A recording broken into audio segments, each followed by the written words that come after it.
صوم غد عن أداء فرض شهري رمضان. Pertanyaan berikutnya, bagaimana hukum menyerahkan atau memberikan zakat fitrah atau zakat mal kepada masjid atau madrasah atau pembangunan-pembangunan yang lain? Kalau mengacu kepada mazhab Syafi'i, bahwa sabilillah itu khusus diartikan kepada al-ghazuna fi sabilillah, yaitu orang-orang yang berjuang, berperang melawan orang kafir di jalan Allah Subhanahu wa taala. Nah, oleh sebab itu dalam mazhab Syafi'i tidak boleh menyerahkan zakat untuk bagian sabilillah kepada selain orang-orang yang berperang di jalan Allah Subhanahu wa taala. Di dalam kitab Fathul Mu'in dijelaskan bahwa la yusrafu minaz zakati syai'un li kafani mayyitin wa bina'i masjidin. Tidak boleh diarahkan sedikit pun zakat itu kepada pembelian kapan untuk mayit, kain kapan untuk mayit, atau untuk pembangunan masjid. Nah, akan tetapi ulama-ulama sekarang, ulama-ulama kontemporer, termasuk di dalam buku Fatwa MUI mulai dari tahun 1975, di sana dijelaskan bagaimana hukum menyerahkan zakat secara umum, baik itu zakat fitrah maupun zakat mal, kepada sabilillah dalam arti yang luas.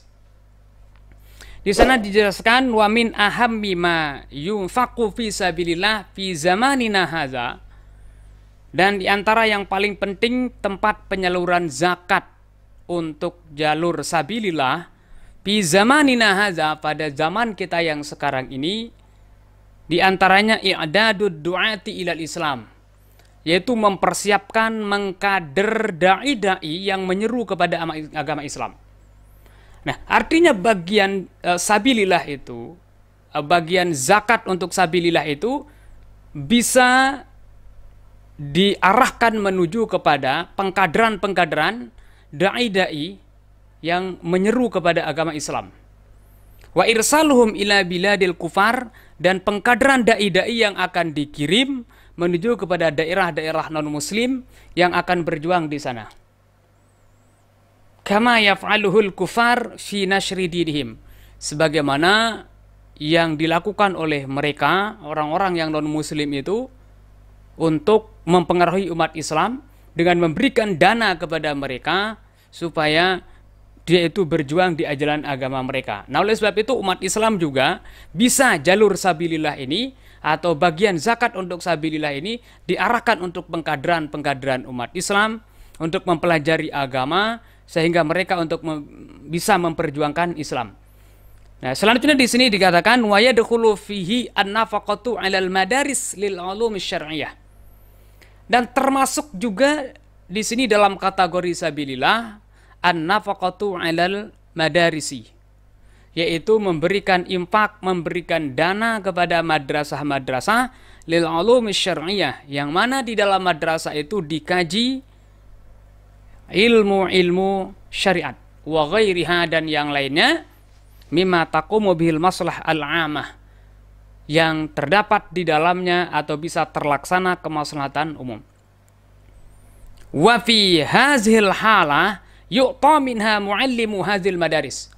Nah, dalam situasi kondisi ini bisa diberikan zakat itu kepada muallimu hazil madaris, orang-orang yang mengajar di madrasah itu, madamu yu'adduna wazaifahum al-masyru'ah, selama mereka menjalankan tugas-tugas mereka yang diembankan atau dibebankan kepada mereka, allati yang qati'una biha an kasbin akhar, yang menyebabkan dengan sebab mengajar itu mereka terputus untuk berusaha untuk mendapatkan ma'isyah atau mata pencariannya dengan sebab mereka mengajar di madrasah tersebut. Nah, intinya di sini bahwa tidak dikhususkan sabilillah itu hanya al-ghazuna fi sabilillah, orang-orang yang berjuang di jalan Allah Subhanahu wa taala. Akan tetapi bisa diperluas maknanya menuju kepada orang-orang yang berjuang di jalan Allah, seperti mengajar di madrasah, menjadi dai-dai dan sebagainya. Senada dengan ini, dulu waktu kami berada di Lombok, waktu masih nyantri di Lombok, santri-santri yang ada di madrasah Nahdlatul Wathon yang ada di Pancor pada saat itu diperbolehkan atau dianjurkan untuk menyerahkan sebagian zakat fitrah mereka untuk kepentingan madrasah. Nah, rupanya Maulana Syekh Zainuddin, pendiri Nahdlatul Wathon juga periode itu memperlebar atau memperluas makna sabilillah itu kepada yang lain, yaitu termasuk di sini pembangunan madrasah. Nah, oleh sebab itu kayaknya kalau kita berpatokan dengan apa yang ada dalam kitab Fathul Mu'in, yaitu al-ghazuna fi sabilillah, atau sabilillah itu hanya dikhususkan kepada orang yang berperang, tentunya mempersempit zakat pada saat ini. Karena orang-orang yang berperang sekarang untuk melawan orang kafir itu bisa dikatakan sudah tidak ada. Karena bisa dikatakan pada saat ini tidak ada orang yang memerangi Islam secara nyata langsung, atau tidak bisa dikatakan mereka itu adalah sebagai kafir harbi. Wallahu subhanahu wa ta'ala a'lamu bishawab.